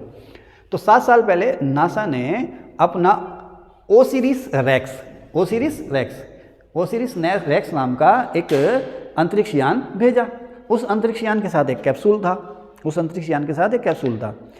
अंतरिक्ष यान ने पहले तो उस जैसे हमारा चंद्रयान 3 गया था ना, चांद के चारों तरफ घूमता रहा, भांपता रहा कि कहाँ उतरना है, उसने कहा भाई यहाँ उतरना, उस जगह उतर गया। तो उसी तरह से ये कई दिनों तक इसके चारों ओर चक्कर लगाता रहा, फिर एक खास जगह देख करके उतरा। उतरने के बाद इसमें से रोवर निकला, रोवर ने उस चट्टान की खुदाई की और खुदाई करने के बाद उस चट्टान को इसमें जो कैप्सूल लगा था उसमें डाल दिया। देखो यहाँ से यही ऐसे रिमोट आ गए। फिर उसके बाद ये फिर उड़ा और धरती पर वापस आ गया। धरती पर कैसे वापस आया? धरती से 1 लाख किलोमीटर दूरी पर उसने उस कैप्सूल को छोड़ दिया जिसमें चट्टान के अवशेष थे। उस कैप्सूल को हमने वापस अपनी धरती पर पा लिया, है ना तरीका। खैर, लेकिन फिर भी साइंस कितनी तरक्की कर रही है, एड्स, कोविड, कैंसर, इनको नहीं हरा पा रही है, लेकिन हरा देंगे इनको भी। तो खैर, तो पिछले 24 सितंबर 2023 को इसकी वापसी हो गई और यानी कि ये जो है सफलतापूर्वक बेन्नु एस्ट्रॉयड से चट्टानी मलबे ले आए। अब इन पे के बारे में रिसर्च हो रही है जो भी होगी। अब नासा ने ये काम, ऐसा नहीं है कि नासा ने ऐसा काम पहली बार किया, उससे पहले जापानी जो अंतरिक्ष एजेंसी है जाक्सा, उसने भी ये कारनामा कर दिखाया और एक नहीं 2 बार उसने अपने अंतरिक्ष मिशन भेजे जिनका नाम था हायाबुसा 1 और हायाबुसा 2। हायाबुसा 1 और हायाबुसा 2 से भी जापानी अंतरिक्ष एजेंसी ये काम कर चुकी है, हायाबुसा 1 और 2। अब संयुक्त राष्ट्र सुरक्षा परिषद, आपको पता है संयुक्त राष्ट्र सुरक्षा परिषद में टोटल कितने मेंबर होते हैं? 15, है ना। टोटल 15 मेंबर होते हैं ना। इसमें 5 स्थायी हैं, अमेरिका, चीन वगैरह 5 स्थायी हैं और 10 मेंबर जो हैं वो चुने जाते हैं, है ना। हर साल इसमें 5 नए मेंबरों का चुनाव होता है, हर साल इसमें 5 नए मेंबरों का चुनाव होता है। कार्यकाल कितना होता है? 2 साल का, है ना। हाँ, जैसे राज्यसभा वाला मामला है ना। तो खैर, तो इसमें 5 नए अस्थायी सदस्य जो 1 जनवरी 2023 से बने हैं, 1 जनवरी 2023 से इसमें 5 नए अस्थायी सदस्य हैं, जिसमें शामिल है अल्जीरिया, स्लोवानिया, सिएरा लियोन, दक्षिण कोरिया और गुयाना, ठीक है ना। इसमें अल्जीरिया आप समझते हो अफ्रीका में, स्लोवानिया यूरोप में है, सिएरा लियोन अफ्रीका में है, दक्षिण कोरिया एशिया में है, गुयाना जो है वो कहाँ से है? गुयाना वही वाली वेस्ट इंडीज़ की टीम जहाँ से आती है। वेस्ट इंडीज़ की टीम जो है वो कई देशों का मिला जुला संगठन है, उसमें से एक गयाना भी है, ठीक है ना। ओके। बिपरजॉय किस भाषा का शब्द था? ये बांग्ला भाषा का। इसका अर्थ क्या है? विपदा, है ना, महाप्रलय या विपदा। तो बिपरजॉय जो है काफ़ी चर्चा में रहा था पिछले जून 2023 में। अरब सागर में उठा ये चक्रवाती तूफान था, ठीक है ना। तो इस साल का अरब सागर में उठा ये वर्ष का पहला तूफान था बिपरजॉय, और इसने सबसे ज़्यादा नुकसान कहाँ पहुँचाया? गुजरात में। गुजरात के बाद ये राजस्थान चला गया था। सुपर साइक्लोन था ये, ठीक है ना। और इसको बिपरजॉय नाम किसने दिया? बांग्लादेश ने। बिपरजॉय नाम किसको दिया इसने? इसको बांग्लादेश ने, ठीक है। थोड़ी सांस ले लो, पांडे जी इसको रोक देना। तो प्रधानमंत्री की अमेरिका में यात्रा हुई। तो अमेरिका की जो यात्रा थी प्रधानमंत्री की इसी साल जून 2023 में, उसे कहा गया था स्टेट विजिट, यानी कि अमेरिका की राजकीय यात्रा। अब हमने भी पहली बार इस पर ध्यान दिया कि यार प्रधानमंत्री तो कई बार गए, लेकिन जो राष्ट्राध्यक्षों की एक से दूसरे देश में यात्राएं होती हैं ना, उनकी भी अलग अलग कैटेगरी होती है। स्टेट विजिट है ना, non state visit, personal visit है ना, या वर्किंग विजिट, तो उसकी अलग अलग कैटेगरी होती हैं। स्टेट विजिट को हिंदी में कहते हैं राजकीय यात्रा। स्टेट विजिट या राजकीय यात्रा पर स्पेशली एक देश दूसरे देश के राष्ट्राध्यक्ष को इनवाइट करता है, वो आएगा, उसके रहने खाने का सारा खर्च जो हैगा वो वही देश भुगतेगा, और पूरे सम्मान के साथ, जैसे मेहमान के साथ लगे रहते हैं ना, ऐसे रखा जाएगा। तो स्टेट विजिट का दर्जा अलग ही होता है। तो अब हमें पता चला कि भारत से केवल 3 लोगों ने अमेरिका की स्टेट विजिट की है। भारत से केवल 3 राजनेताओं ने अमेरिका की स्टेट विजिट की है। सबसे पहले डॉक्टर एस राधाकृष्णन ने, राष्ट्रपति डॉक्टर एस राधाकृष्णन ने, उनके बाद सरदार मनमोहन सिंह जी ने, तीसरे हमारे मोदी जी रहे। ठीक है, स्टेट, वैसे तो मोदी जी कई बार जा चुके हैं, और सबसे पहली बात तो सितंबर 2014 में ही गए थे। यूएनओ, एक तो संयुक्त राष्ट्र संघ महासभा का अधिवेशन होता है ना हर साल, तो हमारे प्रधानमंत्री लगभग हर साल उसमें भाग लेने जाते हैं। वो अमेरिका में है तो वो भी अमेरिका की यात्रा हो गई, तो उस मौके पर बहुत से लोगों से मुलाकात भी होती है, लेकिन वो राजकीय यात्रा नहीं होती है। तो मोदी जी की इस बार ये पहली राजकीय यात्रा थी अमेरिका की। ठीक है, इससे पहले डॉक्टर राधाकृष्णन सिंह मोदी, अब मोदी जी तीसरे हो गए। ठीक है ना। अब 21 जून को इन्होंने यूएनओ में योग दिवस में भाग लिया।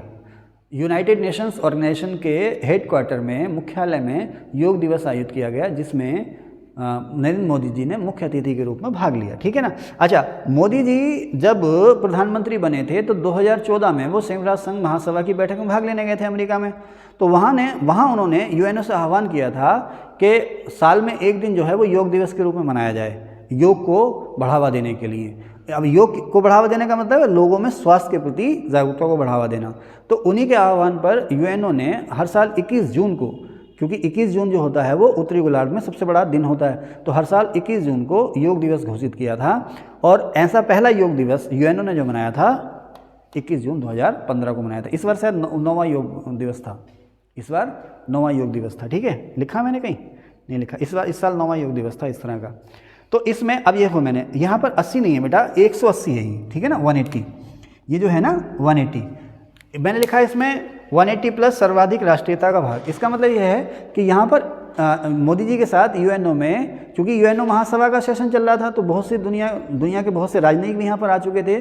तो 180 से ज़्यादा देशों के लोगों ने इसमें भाग लिया। ठीक है ना। तो ये Guinness book of world records बन गया कि किसी आयोजन में एक साथ इतने अधिक देशों के, सर्वाधिक राष्ट्रीयता वाले देशों के लोगों ने पार्टिसिपेट किया। ठीक है ना, तो ये गिनीज रिकॉर्ड बन गया। ठीक है, आगे चलें। अब हमारे प्रधानमंत्री जी ने फ्रांस की यात्रा की जुलाई 2023 में। प्रधानमंत्री जी ने जुलाई 2023 में फ्रांस की यात्रा की। अच्छा, इस बार जो ये फ्रांस की यात्रा पर गए थे, तो इनको जो बुलाया गया था वहाँ पर, ये वहाँ के राजकीय अतिथि थे, स्टेट विजिट पे थे। जैसे हम लोग 26 जनवरी सन 1930 को मनाते हैं ना गणतंत्र दिवस, तो उसमें एक विदेशी अतिथि को बुलाते हैं, हम हर बार बुलाते हैं ना। तो उसी तरह से फ्रांस जो है अपना राष्ट्रीय दिवस जो मनाता है वो 14 जुलाई को मनाता है। उसको वो कहता है वास्तिल डे। वास्तिल डे मैंने लिखा भी है, लिखा कहाँ, तो इसको कहते हैं वास्तिल डे। एक्चुअली क्या है, लब्बो लुआब इसका ये है, आपको याद रहेगा कि फ्रांस में क्रांति हुई थी 1789 में। तो जैसे हमारे यहाँ क्रांति कब हुई, 1947 में ना। वैसे उसकी बैकग्राउंड तो 1942 में बन गई थी, इसी ने उसको अगस्त क्रांति कहते हैं, भारत छोड़ो आंदोलन को। तो फ्रांस में, मैं ज़्यादा देते तो नहीं बोल रहा, बातें क्लियर हो रही हैं।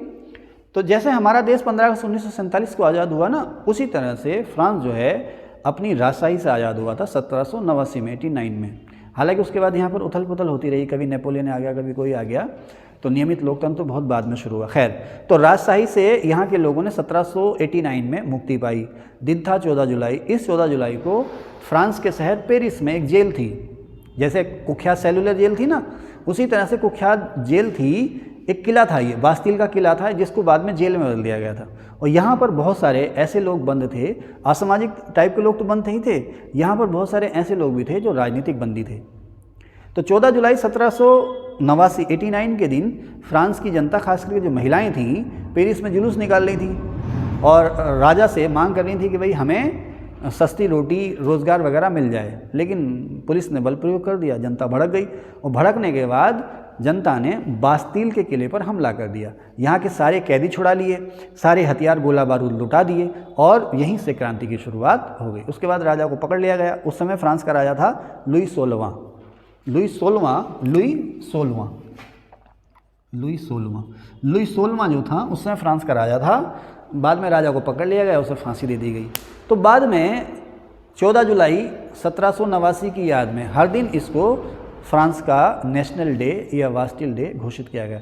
जैसे हमारे यहाँ 26 जनवरी को परेड होती है ना, वैसे ही यहाँ पर होती है। तो इस परेड में या वास्टिल डे में भाग लेने के लिए इस बार मोदी जी जो थे वो चीफ गेस्ट थे। अच्छा, इस परेड में भारत की तीनों सेनाएं भी गईं, थल सेना, वायुसेना और नौसेना, तीनों सेनाओं की टुकड़ियाँ गईं। इसमें आपसे पूछेगा कि किस टुकड़ी की कमांड किसने की, तो मैंने 2 को छोड़ दिया। एक महिला हैं, इनका नाम मैंने लिखा होगा यहाँ पर, सिंधु रेड्डी। तो जो वायुसेना की जो कमान थी, जिसने इस वास्टिल डे परेड में भाग लिया, उसकी लीडर थी सिंधु रेड्डी। पूछ सकता है आपसे, ठीक है ना। ओके, अब 2024 तक ये आपकी, अच्छा देखो इस साल तो ये रहेगा, सिंधु रेड्डी भी आपसे पूछेंगे।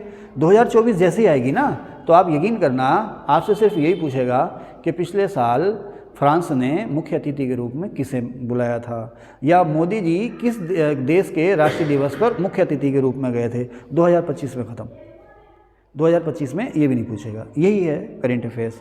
अब जब आप रेगुलर रहेंगे ना, एक स्टेज ऐसी थी, मेरे एक दोस्त थे, यार तेरे करेंट अफेयर्स बहुत सही हो जाते हैं, लेकिन उस स्टेज तक आने में मुझे 4-5 साल लग गए। मेरा क्या था, मैं हमेशा अखबार से, मैगजीन से नोट्स बनाता था। जैसे आपके सामने नोट्स है ना, मेरा ये काम था, उसका क्लासिफिकेशन करता था। आप मुझसे पूछ लें कि आपकी कॉपी में, एक बार क्या हुआ, मेरे एक दोस्त थे, अब वो इस दुनिया में नहीं, खैर, तो वो मेरे पास मेरे रूम में बैठे थे, बोले यार ये चीज़ नहीं मिल रही है। मैंने कहा उनको वो वाली कॉपी निकालो। उन्होंने निकाली, मैंने वो वाला पेज खोलो, वहाँ पर है। तो वो हैरत से देखने लगे मुझे। पता क्या था, मैंने खुद उनको बनाया, कई बार उनको पढ़ा, इसलिए मुझे याद था कि कौन सी पेज पर कौन सी चीज़ लिखी हुई है ना। तो ऐसे तुम करो, 4-5 साल मेहनत करो, अव्वल तो नौकरी पहले ही लग जाएगी, नहीं तो ये जो है डेली, ये तुम्हारा करंट अफेयर्स तो तैयार हो रहा है ना। ओके, अब देखो करंट अफेयर्स की क्लास है, लोगों को पता है करंट अफेयर्स तो पढ़ाएंगे और सुन लेंगे वीडियो और चले जाएंगे। और ये पता नहीं है रात को 12 बजे वीडियो अपलोड होगी और सुनते सुनते तुम सो जाओगे, कल को एक फिर नई वीडियो अपलोड हो जाएगी। अब किसको सुनोगे बेटा, 167 वीडियो 167 हो चुकी, किस को सुनोगे, है ना। इसलिए डेली आते रहो, देखते रहो, है ना। अगर आपको मौका मिले किसी टीचर के साथ ऑफलाइन पढ़ने का, आमने सामने बैठने का, तो पहली प्रेफरेंस जो है टीचर के पास बैठकर पढ़ने को दीजिए। ऑनलाइन क्लास जो है सप्लीमेंट है ना, ये पूरक है, ये वास्तव नहीं है, ठीक है। चलिए खैर, लेकिन फैशन है तो क्या करें, हमने कोई भी करना पड़ रहा। अब इसी अवसर पर मोदी जी, जैसे हमारे देश का सर्वोच्च असैन्य सम्मान कौन सा है, भारत रत्न, है ना। तो मोदी जी को फ्रांस का सर्वोच्च सम्मान दिया गया, the grand cross of legion of honour, ठीक है ना। 2009 में मैंने लिखा सिंह के बाद दूसरे। इससे पहले सन 2009 में डॉक्टर मनमोहन सिंह को फ्रांस का सबसे बड़ा ये सम्मान मिल चुका है, फ्रांस का सबसे बड़ा नागरिक सम्मान। क्या नाम है इसका, the grand cross of legion of honour, ठीक है। ये मोदी जी को मिला। इससे पहले 2009 में डॉक्टर मनमोहन सिंह को ये मिल चुका है, ठीक है। ओके, अच्छा, मोदी जी ने फ्रांस से लौटते हुए यूएई की यात्रा की। यूएई की कैपिटल क्या है, अबू धाबी, है ना। तो यूएई की यात्रा की, तो ये लाइट मुझे बहुत परेशान करती है, बार बार ऐसे देखना पड़ता। यूएई की यात्रा की 15 जुलाई 2000, अच्छा यहाँ पर मैंने लिखा ना 15 जुलाई 2022 में CEPA, इसकी फुल फॉर्म है कॉम्प्रिहेंसिव इकोनॉमिक पार्टनरशिप एग्रीमेंट, व्यापक आर्थिक भागीदारी समझौता। तो बेटा ये व्यापक आर्थिक भागीदारी समझौता ये होता है कि हमारी बहुत सी चीज़ें आपके यहाँ टैक्स फ्री जाएंगी और आपकी बहुत सी चीज़ें हमारे यहाँ टैक्स फ्री आएंगी।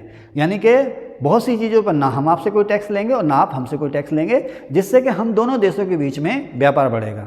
इसको कहते हैं व्यापक आर्थिक भागीदारी समझौता। बहुत से देशों से किया हमने। आपसे पूछ सकता है कि 2022 में किससे किया था, UAE से किया था, एक बात, ठीक है ना। अच्छा, यहीं पर मैंने लिख रखा है कि हम इस बार हमने UAE से कारोबार किया। UAE की जो करेंसी है, जैसे हमारी करेंसी रुपया है, UAE की करेंसी है दिरहम। तो हमने कहा है कि भाई हम रुपये और दिरहम में कारोबार करेंगे। क्यों? क्योंकि जैसे हम लोग एक दूसरे का माल खरीदते हैं ना, तो डॉलर या जो और इंटरनेशनल मार्केट में ब्रांडेड करेंसी है ना, पाउंड, यूरो वगैरह, उसकी मांग करते हैं।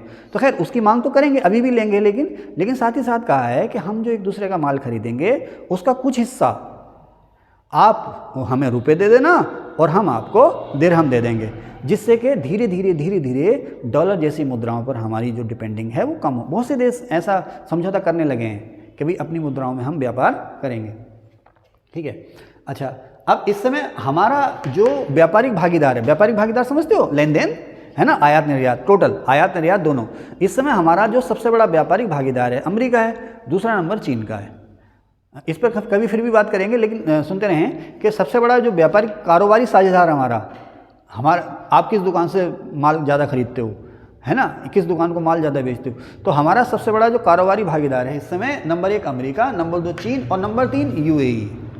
हमारा एक्सपोर्ट जो सबसे ज़्यादा होता है वो यूएसए को होता है और दूसरे नंबर पर यूएई। चीन को बहुत कम एक्सपोर्ट होता है हमारा।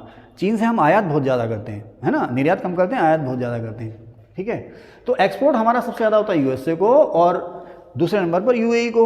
व्यापारिक भागीदार हमारा सबसे ज़्यादा नंबर 1 यूएसए, नंबर 2 चाइना और नंबर 3 यूएई।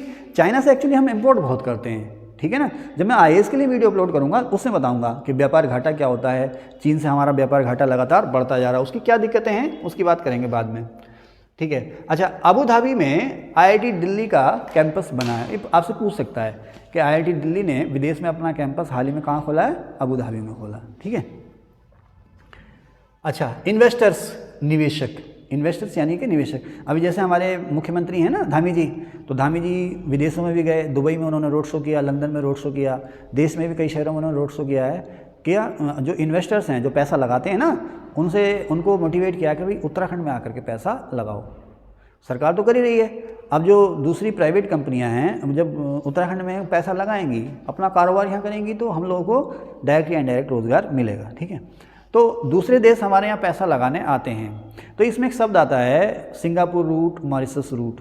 तो हमारे यहाँ विदेशों से जो पैसा आ रहा है हमारी अर्थव्यवस्था में, जो इन्वेस्टमेंट हो रहा है, वो सबसे ज़्यादा कहाँ से हो रहा है इस समय? तो सबसे ज़्यादा जो इन्वेस्टमेंट आ रहा है सिंगापुर नंबर 1, नंबर 2 मॉरिशस से और नंबर 3 यूएस से, चौथा नंबर जो है वो यूएई का। अच्छा, इसमें सिंगापुर और मॉरिशस जैसे जो देश हैं ना, ये जो हैं इनकी जो इकोनॉमिक पॉलिसी कुछ इस तरह की है कि इनके यहाँ कंपनी रजिस्टर कराओ। जैसे मान लीजिए मैं भारतीय हूँ, मैंने अपनी कंपनी का रजिस्ट्रेशन यहाँ कराया तो मुझे कुछ टैक्स पड़ रहा है, मॉरिशस में कराया वहाँ भी टैक्स पड़ रहा है, तो वहाँ पर टैक्स बहुत कम है, कंपनियों की इनकम पर टैक्स बहुत कम है, बहुत ज़्यादा। तो मैं आपको इसमें नहीं समझाऊंगा। एक्चुअली सिंगापुर और मॉरिशस से पैसा आ तो रहा है, लेकिन सिंगापुर और मॉरिशस देशों का पैसा बहुत कम है। दूसरे देशों के नागरिक सिंगापुर और मॉरिशस में रजिस्ट्रेशन कराने के बाद अपनी कंपनियों का जो इन्वेस्टमेंट है यहाँ करते हैं। तो अगर आपसे क्वेश्चन पूछेगा कहाँ से आ रहा है, तो सबसे ज़्यादा इन्वेस्टमेंट हमारे यहाँ नंबर 1 कभी मॉरिशस होता था, अब सिंगापुर हो गया है। नंबर 1 सिंगापुर, पुराने आप क्वेश्चन देखोगे तो उसमें मॉरिशस देगा, लेकिन अब सिंगापुर हो गया। नंबर 1 सिंगापुर, नंबर 2 मॉरिशस, इतना याद कर लो। तीसरा यूएसए, चौथा यूएई। ओके, अब एससीओ, संघाई कोऑपरेशन ऑर्गेनाइजेशन। संघाई कहाँ का शहर है? चाइना का, है ना।